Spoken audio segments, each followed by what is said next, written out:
Hey everybody, thanks Hi, for what's up? joining us. It is, to y'all, it's officially after the holiday. To us, it's just not over yet. It hasn't ended. It hasn't All the started. joy and Yuletides are continuing. That said, we hope you walked into 2023 quietly, But you carried a big stick.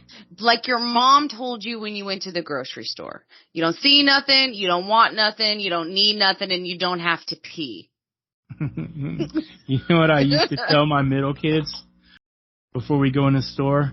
I go, okay, there are 3 things you need to know. You don't want something, and if you ask, the answer is no. Before you think about asking, the answer is no. Those 3 things. No, Yep. no. The answer is no. So this is our re-release of Gray Sky Falls. It was episode 24.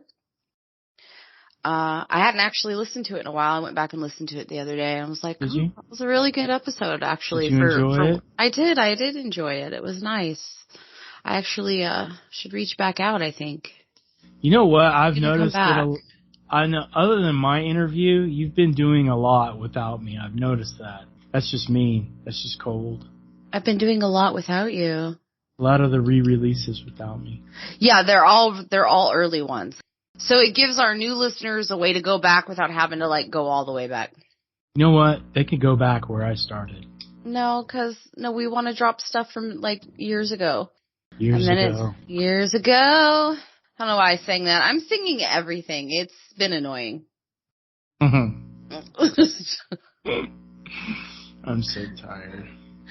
So are you ready? Are you guys ready for the holidays? No, we're not ready. Presents done yet? Hey, be quiet or Santa's not going to come. I'm on the phone with him right now. Ho, ho, ho. Got quiet in here real quick. Oh, man, I miss the days when that worked. Your daughter just tries to avoid you now, which is the same as silence. No, not so much. Not so much? No, she's been kind of clingy. She has been. It's okay. Everything's fine. It's fine. So we're getting ready to celebrate Hazel's first birthday. Yeah. So that should be a blowout. We invited everyone, including the people that hate each other. Oh, for funsies. Well, Julia's like, all right, I'm not inviting anyone separately anymore. She goes, they're just going to have to deal with it. And so one group called up and said, hey, we noticed the blah, blah, blah is coming. And Julia goes, well, we'd really like for you to come, but we understand if you can't. Yeah, I'm not doing this anymore. But Mabel and Hazel would really like you in their lives.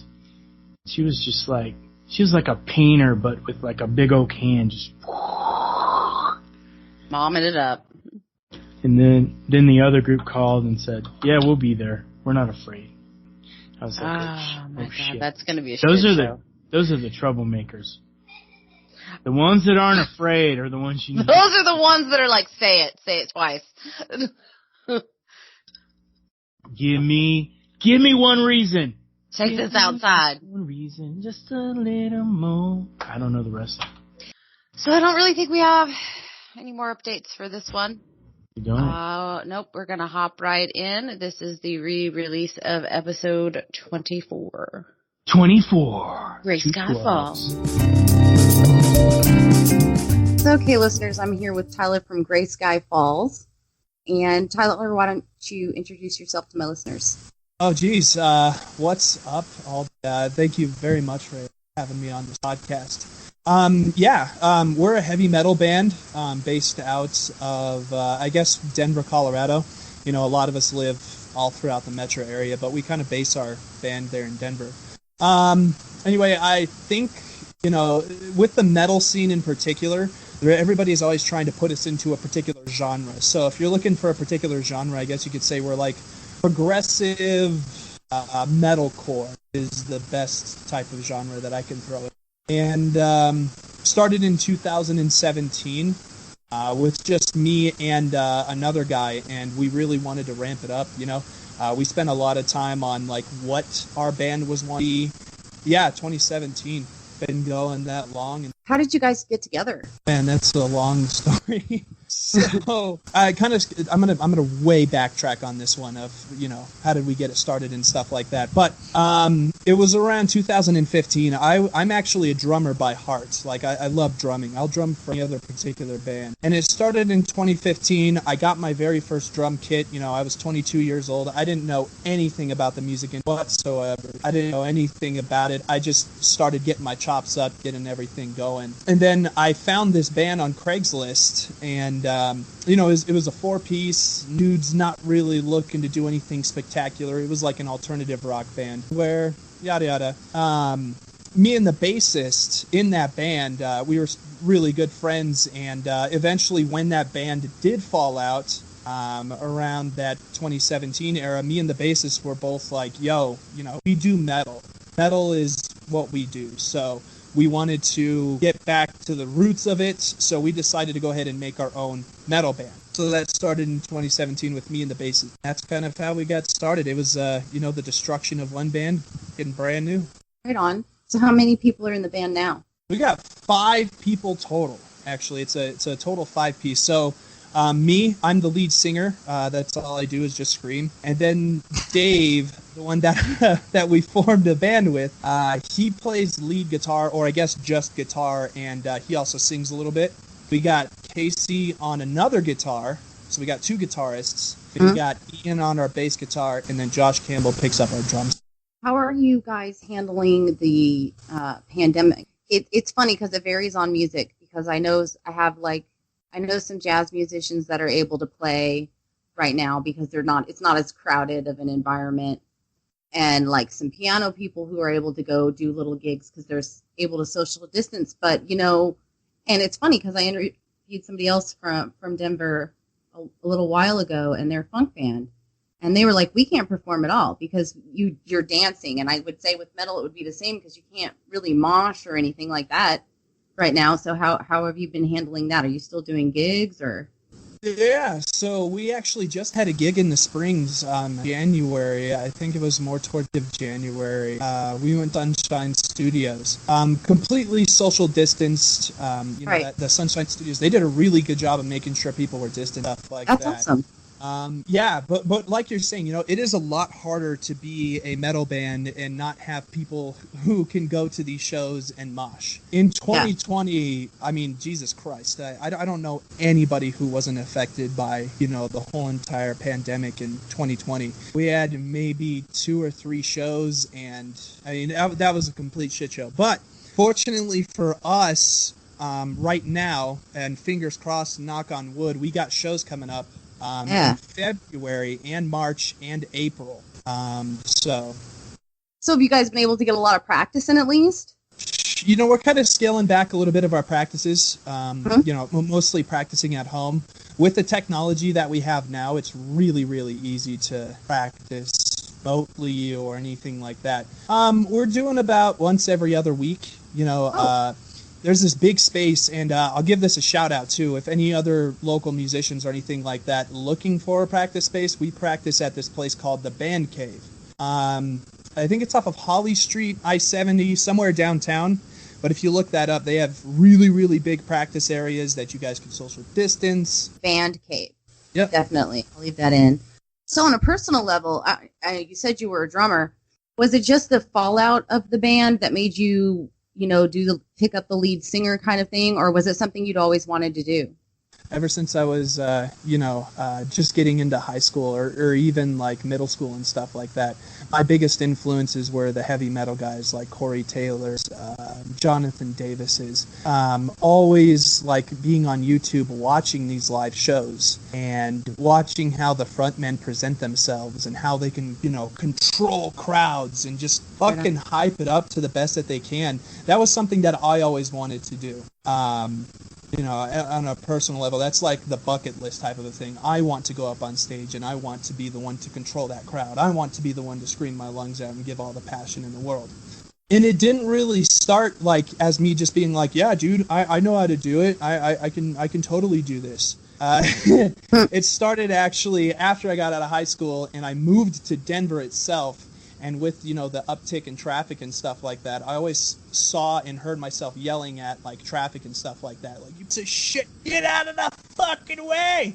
And yelling like that, I was like, damn, that sounds actually not too bad. So, you know, actually screaming with, you know, music that you already listened to and stuff like that, I started to develop that voice. But, I mean, I've never done it. I've never screamed, I've never got on stage, I've never done any of that until we formed this band in 2017. It was almost like a little dream come true. It was a dream come true, and it was fucking scary too. Oh yeah, I can only imagine. Especially like you were the drummer, you're behind everybody else, and now you're all the way in front. Oh yeah. Did you want to piss yourself a little bit? Yeah, a little bit. I would have. The most nervous part was like me and Dave, the one who started the band.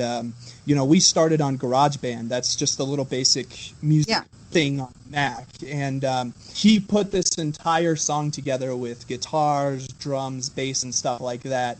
And he was like, dude, just come over here. We'll lay down some tracks. We'll see how it goes. And he got me set up with this little cheap-ass condenser mic, and he was like just off to the races. And I remember sitting there the first time recording with my lyrics in hand and my hand just like shaking, like, fuck, I have to scream in front of somebody? I actually have to like project myself? And it's not in my car. Yeah, so that was like really, really nerve-wracking. And then I think it was a couple months, like 6 or 7 months, it like from 2017 October, and I think we were playing our first gig in July. And it was this little shitty dive bar downtown. I can't remember the name of the place.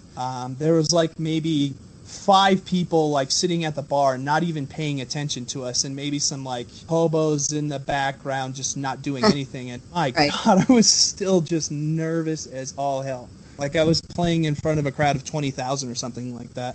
Are you still nervous like that when you play? Or has it gotten better? It's definitely gotten better.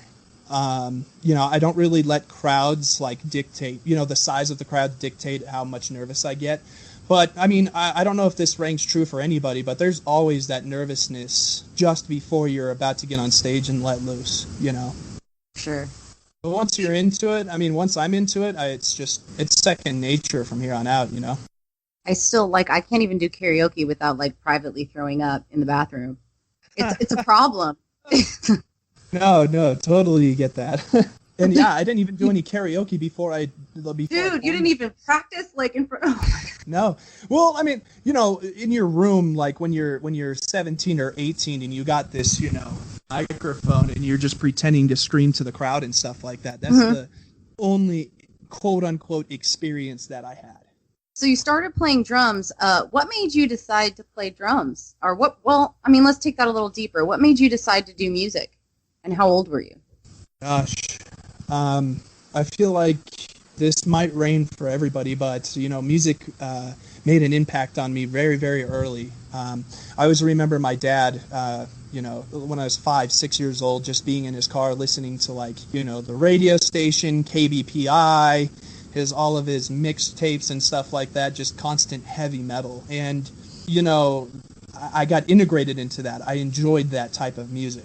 And then, you know, once you reach that middle school to high school age, you're actually looking for your identity. You're looking like, what type of person am I going to be? And, man, those types of bands, like the new metal bands, the ones that actually, like, give their heart and soul to, you know, do what they do, that music speaks passion, and that's just kind of where I picked it up, you know, through other bands like that. And I've always had, like, that passion to be like, you know, I want to do this.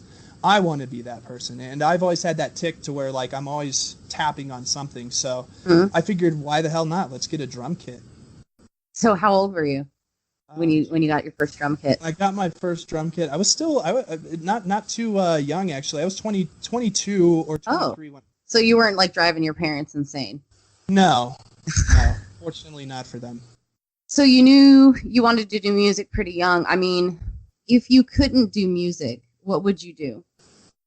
God. Probably live my life with that existential dread just through on and fumbling. There's just nothing else for you. Yeah, well, I mean, music is a passion, but it's not something that where it's, like, more career oriented. music for me fills the soul. It's what makes your soul happy, you know what I mean? I still have a day job. I mean, most of the local musicians still have that day job and stuff like that. But music is definitely that passionate part where it's like, it fills that existential point in my life. Like, if the only thing that I did inside of my lifetime was make music and 300 people heard it or whatever, I would still be okay with that because I brought something into the world. I like that. That's a good answer. Tell me about Conscription. Ooh, you heard that song. Yeah. Oh, I listen to everything the musicians send me. And your drummer on that he is on fire. Nice. Shout out to Josh Campbell, man. Yeah. She actually delivers that same passion on stage too. So it's not just, That's what we're awesome. doing on the album. Josh is definitely one of the most talented musicians that I've had the very biggest pleasure of playing with him. But Conscription, goodness. So that's actually one of our earlier songs that me and Dave sat down together and kind of wrote out that song before any other members showed up. So we kind of had that going for us there, but we never put it onto a recording. So, once we got all the musicians together and stuff like that, we found out that, they put their own flavors onto the song. So Conscription was never Conscription until all of the people got together. But that song, if you listen to it, it has more of that, what do I want to say, creepy undertones. It's more somber. It's more delivering those hefty, crappy type of vibes. And what Conscription is about is feeling stuck and hopeless with another person, like a significant other. It doesn't necessarily have to be significant other. It could be work boss, anything. We try to keep subliminal stuff on that. So Conscription is being trapped by another human being and reliving your emotions through that particular song. It's good. It's very good. Yeah, I appreciate that. That's awesome that you got Conscription out of it. I did. I listen to everything everybody sends me.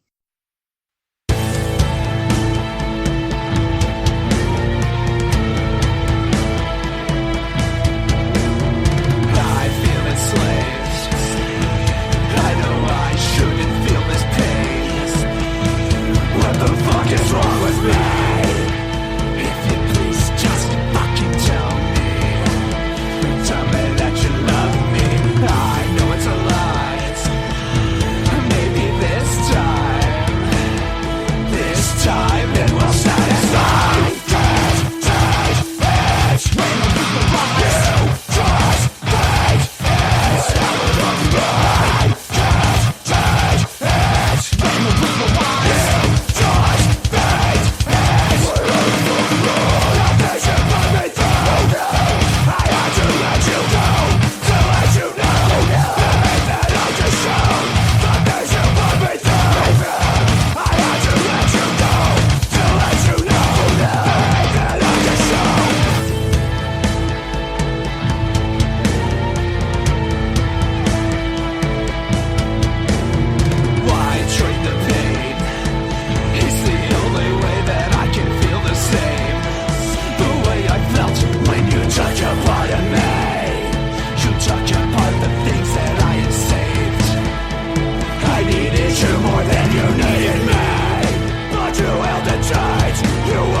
Why metal? Why does that hit you in such a special place?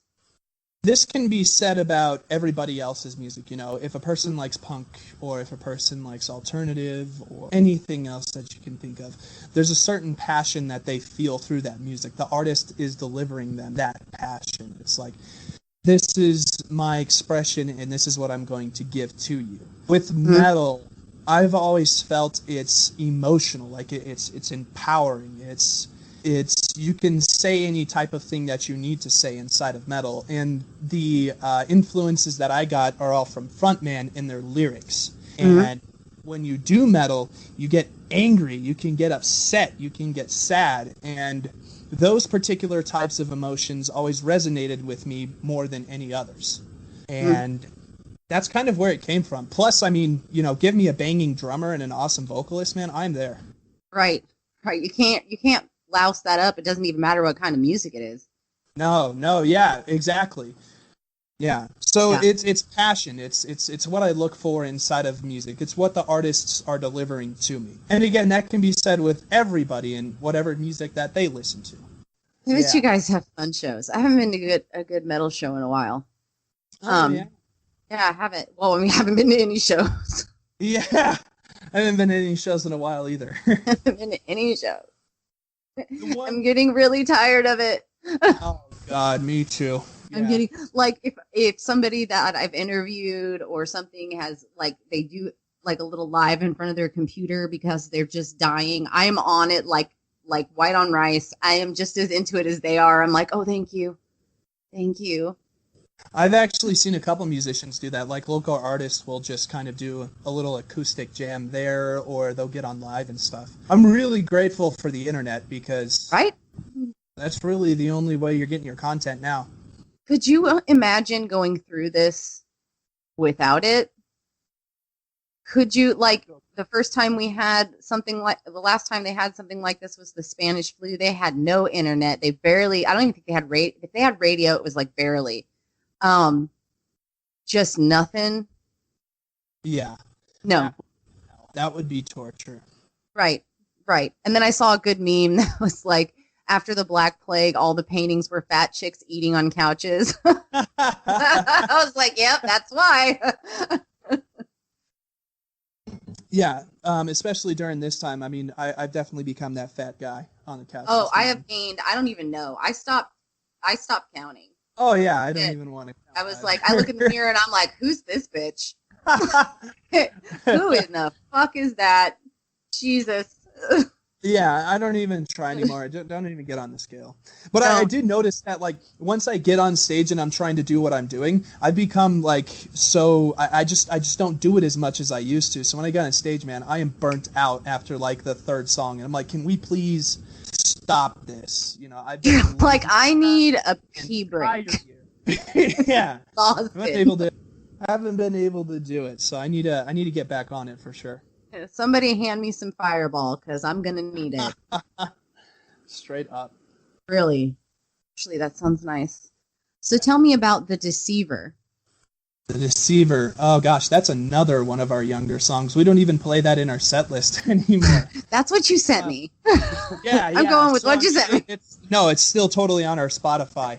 But Deceiver, that's another cool song, and I kind of wish that we would put that back on our set list, because it's good. The guitars are great. Guitars are chunky as hell, and that breakdown in that song, I'm really love that breakdown in that song. You should put that back in. Yeah, looking to put that back in. So the lyrics were actually written by Dave on this one, and The Deceiver is more dealing with somebody who constantly is trying to manipulate you or deceive you into doing something that you don't necessarily want to do.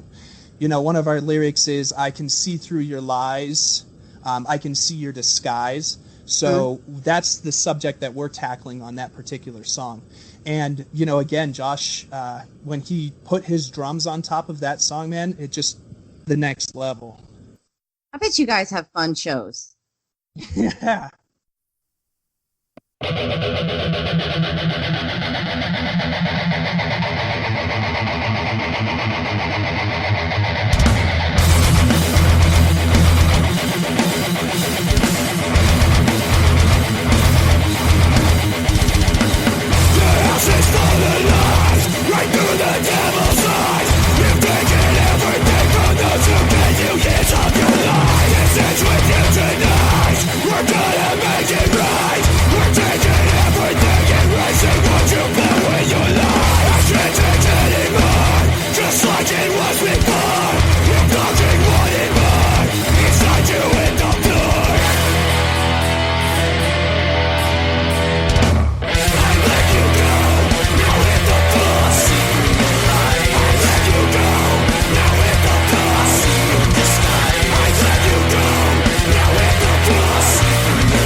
Do you have any advice for somebody who wants to get into music? I can try my best. Do your best. Everybody has different advice. I've heard anything from like in-depth descriptions of equipment you should get to, my friend was just like, just do it. Yeah. I mean, that's the biggest thing. Just do it, man. Just do it. Don't be scared. If you want to take a book out, or take a page out of my book, what I did is I wasn't even considering joining a band when I picked up an instrument. I just wanted to learn that particular instrument. So go to your local pawn shops, go to, a guitar center or whatever. Pick yourself out a super, super cheap instrument, because it's going to be your starting instrument, and just start fiddling around. No matter what it is. If you want to sing, then, get yourself a nice little condenser mic or something like that. MacBook, you got yourself set up. But do it for yourself. Do it for the passion, not doing it for, any other particular reason. Yeah, fame and fortune usually doesn't come out of this, And if it does, it doesn't always last long. No, not at all. And God, I don't even know if I want to be burdened with something like that. It has been the downfall of many an incredibly talented musician. I mean, it's just a lot. And your passion gets taken out of it. So if you don't start with passion, then you're not going to get very far. Right. Have you guys gone on the road at all? Luckily not. We've all stayed here locally, Denver. And the reason why I say luckily not is because the previous band I was in, we did this little mini tour. We went to California, Los Angeles, and San Diego. Did the real thing. It was all out of pocket. And it so much money. The stress was so much. And ultimately, that's actually what caused us to break up, was because of, going out and doing a road show. So, no, we haven't. Staying local for the most part. Right on. Do you have any crazy concert stories do you think would be good for the podcast, or that you're willing to share?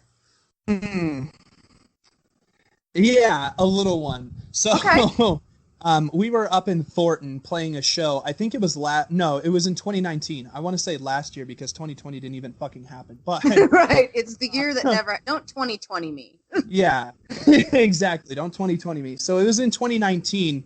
I think it was in November or something like that. We went up to play in Thornton at this really, really small dive bar called, God damn it, why am I missing? Oh, it's Trailside Saloon. That's where we went to.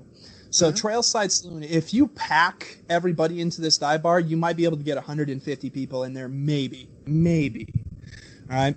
So we were playing our show. A lot of people started coming up to this little ass small stage and watching us play, and we were jamming with everybody. Everybody's starting to get into the vibe. Good times. And then we whip out our last song, and we always want to give that encore, that very last one where it's like you're gonna know our name after this fucking show. So we have a countdown into that song too, and it's like 1, 2, 3, 4, and then just fucking chaos. And this entire floor of maybe 20 or 30 people in this condensed, small-ass little room started moshing, and everybody just got into it. And halfway through the song, my friend Dave, he's a singer and a guitarist, so he has to have a microphone up on this mic stand. And he was singing, and this one dude ran into it and busted him right in the lip.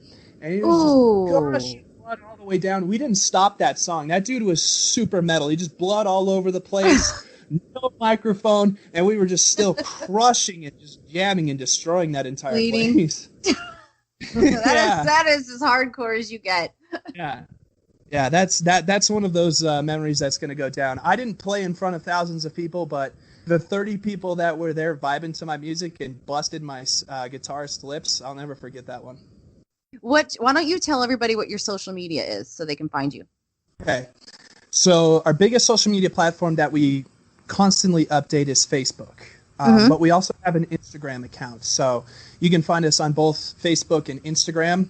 We don't really do much content outside of those two social media platforms. Okay. However, if you want to listen to our music, we are literally all over the goddamn place. Spotify, Google Play, SoundCloud, iTunes, pretty much anything you can think of, our music will most likely be there if you just search Gray Sky Falls. And okay, so you have some shows coming up. March 27th, we have a show coming up at Trailside Saloon up in Thornton. So that's the place that I was telling you about where my guitarist got his face busted in. So March 27th at Trailside. All of these shows are going to be limited capacity. So if you want to check us out live, I would absolutely make sure you get on that stuff real quick. So March 27th there. And then we have a show at Herman's Hideaway, actually, at Sunday, April 11th. If you guys want to check us out, those two places, highly recommended. All right. Is there anything else you want to let the listeners know about you guys, other than come see you and buy your music?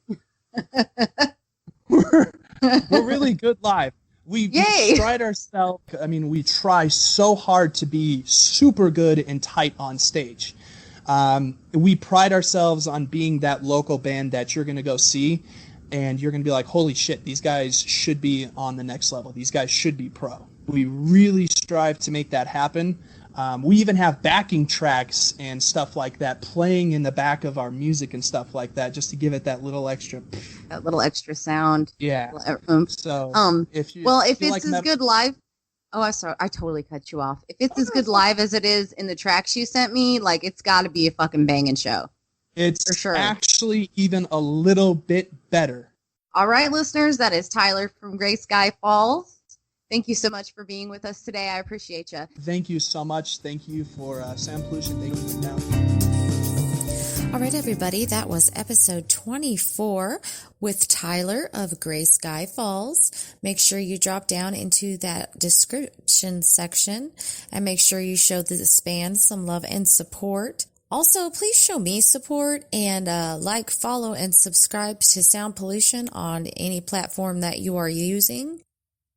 Feel free to share Sound Pollution's episodes on any of your social media pages. Any downloads, listens, and follows really do help me keep this thing moving forward. Also, if you didn't know, the Patreon page for Sound Pollution is up and running, so make sure you go check that out as well. And yesterday, I dropped February's music-only episode, so make sure you give that monthly bonus music-only episode a listen. I love you all. Thank you so much. Be kind. Make some fucking noise.